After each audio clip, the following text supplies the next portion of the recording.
ముందు నమస్తే సార్ అందరికి. నమస్తే సార్, నా పేరు ధనలక్ష్మి. మాది రాజులగడ్డిగ గ్రామం. మా ఆయన పేరు జానకి రాముడు. నాకు 2 పిల్లలు. మా ఆయన అనారోగ్యంతో ఆయన చనిపోయాడు. చనిపోయిన తర్వాత నేను కూలీలకి పోయి నా పిల్లల్ని చదివించుకుంటున్నాను. ఇప్పుడు నా వల్ల ఆ పిల్లల్ని చదివించుకునేదానికి కుదరట్లేదు. అందుకే నాతో పాటు కూలీకి తొడుకొని పోవాలనుకుంటున్నాను. కానీ ధనంజయ్ సార్ మార్గదర్శిని బంగారు కుటుంబం నన్ను జాయిన్ చేశారు. ఇప్పుడు ఆ మార్గదర్శి ధనంజయ్ సారు నా పిల్లల్ని చదివిస్తానని చెప్పి మాట ఇచ్చి వాళ్ళు ఉద్యోగం వచ్చేదాకా నేను చదివిస్తానని చెప్పి ముందుకొచ్చారు. ఈ బంగారు కుటుంబం కలిగిచ్చిన ముఖ్యమంత్రి గారికి ధన్యవాదాలు చెప్పుకుంటున్నాను.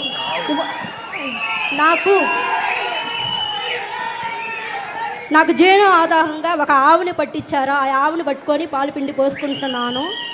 ఈ బంగారు కుటుంబం మూలంగా నాకు కల్పించిన ముఖ్యమంత్రి వారికి నేను జీవితంతో రుణపడి ఉంటాననేసి చెప్తున్నాను. 2000 మిగులుతుంది సార్. మిగతా ఆవుకు సెలవులు పోగా.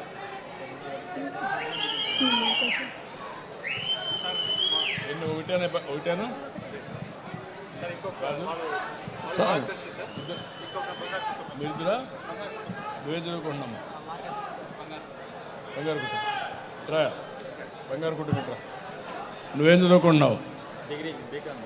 ఓకే, చెప్పండి, మీరు చెప్పండి. ఆయన చెప్పండి. రాజుగారు మీరు మాట్లాడండి. సార్, ముఖ్యమంత్రి గారికి నమస్కారం సార్. నా పేరు ధనంజయ రాజు. మాది రాజులగండ విలేజ్. నేను రిటైర్డ్ పోలీస్ డిపార్ట్మెంట్ అండి. నేను బంగారు కుటుంబంలో ముఖ్యమంత్రి గారు అనౌన్స్మెంట్ చేసిన దానికి ఇంప్రెస్ అయ్యి మనకేదో దేవుడు కొంచెం స్థిమత ఇచ్చినాడు, ఆయన చెప్పిన మాట ప్రకారం మనం కూడా ఏదైనా కొంత చేస్తే బాగుంటుందనే ఉద్దేశంతో మా గ్రామంలో ఒక 2-3 కుటుంబాల్లో అట్టడుగు స్థాయిలో ఉన్న పేద కుటుంబాలని బంగారు కుటుంబంలో చేర్చి వారికి నా చేతనే సహాయం చేస్తున్నాను. అదేవిధంగా ఈమె ధనలక్ష్మి అనే ఆమె భర్త చనిపోయి పిల్లల్ని చదివించుకోలేక స్కూల్ మానిపించి వాళ్ళని కూడా కూలి పనికి తీసుకెళ్లాలనే ప్రయత్నంలో ఉండింది.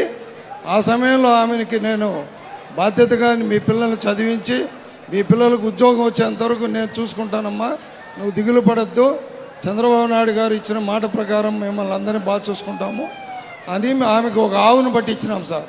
ఆమె ఆవును మేపుకుంటూ పిల్లల్ని చూసుకుంటుంది. ఇప్పుడు బంగారు కుటుంబం వల్ల మేము చాలా సంతోషంగా ఉన్నామని వాళ్ళందరూ కూడా చంద్రబాబు నాయుడు గారి గురించి గొప్పగా చెప్పుకుంటూ ఉన్నారు. ధైర్యంగా జీవిస్తామని కూడా చెప్పుకుంటున్నారు సార్. జై చంద్రబాబు నాయుడు. Thank you. నువ్వేం తమ్ముడు చెప్పు, నువ్వేం చేస్తావు, ఏం చదువుకుంటావు? నా పేరు గణేష్. గట్టిగా మాట్లాడు. పని చేస్తాను. నా పేరు గణేష్. నేను వేలవాడి గ్రామం నుంచి వచ్చినాను.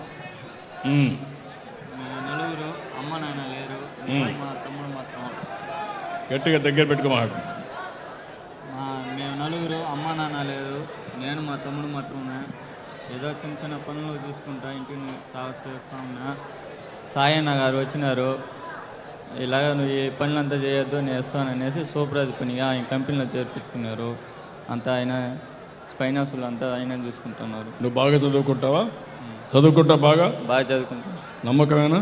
నమ్మకం. మీ అన్న తమ్ముడా? తమ్ముడు. వాడేం చేస్తాడు? డిగ్రీ ఫస్ట్ ఇయర్ చేస్తున్నాను. నువ్వు? కంప్లీట్ అయిపోయింది. నీది కంప్లీట్ అయిపోయి ఎట్లా ఈయన్ని సెటిల్ చేస్తారు మీరు? సార్ యాక్చువల్లీ నేను సేమ్ విలేజ్కి చెందిన అబ్బాయి సార్. సో మాకు ట్రాక్టర్. ఒక్క సెకండ్ వస్తానా సార్. సో మాకు ట్రాక్టర్ ఉండింది. గణేష్ అనే అబ్బాయి మాకు ట్రాక్టర్ డ్రైవింగ్కి వస్తున్నారు. సో కొంచెం ఇంటరాక్షన్లో నేను ఐటీలో ఉన్నాను, బెంగళూరులో జాబ్ చేస్తున్నాను. సో ఇంటరాక్షన్ అవుతూ మనకి మన స్కీమ్ గురించి తెలిసింది. ప్లస్ నాకు ఒక ఇన్స్పిరేషన్ ఉంది, మనం ఏదన్నా చేయాలి అనేసి ఊరికి. సో ఆయన తల్లిదండ్రులు లేరు అనేసి ఏదన్నా సపోర్ట్ చేద్దామనేసి డిగ్రీ చేసినా కూడా ఇలాంటి వర్క్కి వెళ్తున్నారు. సో ఏదన్నా ఒక కాంక్రీట్ ఒక సొల్యూషన్ ఇద్దామని ప్రీకాస్ట్ వాల్స్ది స్టార్టప్ అనేది ఒకటి చేశాం సార్ నగర్లో. ఇక్కడ సార్ సపోర్ట్తో చేసి ఆయనకి సూపర్వైజర్ జాబ్ ఇచ్చాము. లేబర్స్ ఉన్నారు సార్. లేబర్ జాబ్ కాకుండా సూపర్వైజర్ జాబ్, ఎందుకంటే డిగ్రీ చేశారు కాబట్టి. 25% సార్ వాటా ఇస్తావా? Yes sir. ఎంత ఇస్తావు? ఇప్పుడైతే శాలరీ స్టార్ట్ అయింది సార్, 15,000 ప్లస్ ఇన్వెస్ట్మెంట్ ప్లస్ ఎంత ఇన్వెస్ట్ చేస్తారు దాంట్లో మీరు? మేము ఒక 5 lakhs దాకా చేస్తాం సార్. దాంట్లో కూడా ఆయన భాగస్వామ్యం చేసుకొని ఇద్దరు కలిసి చేస్తారు. ఇప్పుడు ఇది ఒక గుడ్ మోడల్. నీ పేరేంటమ్మా? సాయి కుమార్ సార్. సాయి కుమార్ ఒక చిన్న ఎంఎస్ఎంఈ ఇండస్ట్రీ పెట్టి ఈ అబ్బాయికి ఉద్యోగం ఇవ్వడమే కాకుండా దాంట్లో వాటా కూడా ఇచ్చి ఇద్దరు కలిసి దాన్ని డెవలప్ చేయాలని ఒక ఆలోచనకు వచ్చారు. This is very good thing. ఇలాంటి వినూత్నమైన ఆలోచనలతో మనం సంపద సంపాదించడమే కాదు, ఆ సంపదని పేదవాళ్ళతో షేర్ చేసుకునే పరిస్థితి రావాలి. అప్పుడే ఇది అవుతుంది. ఇంకో పక్క ధనంజయ రాజు గారు ఆ అమ్మాయిని దత్త తీసుకొని వాళ్ళ పిల్లల్ని పూర్తిగా చదివించే బాధ్యత తీసుకున్నారు. ఇది నాకు మనసుకు దగ్గరగా ఉండే కార్యక్రమం.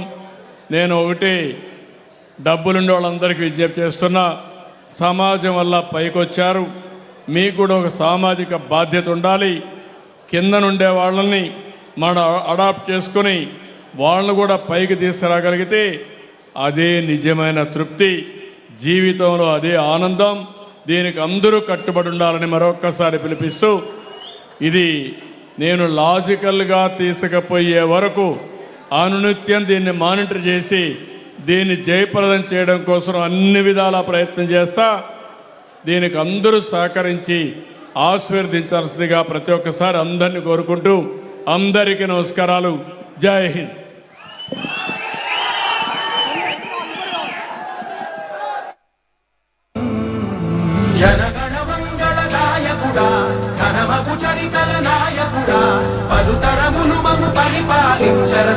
Thank you very much sir.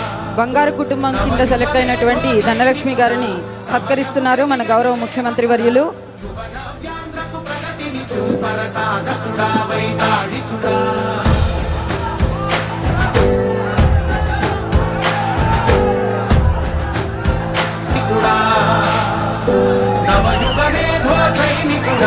సమయము తెలియ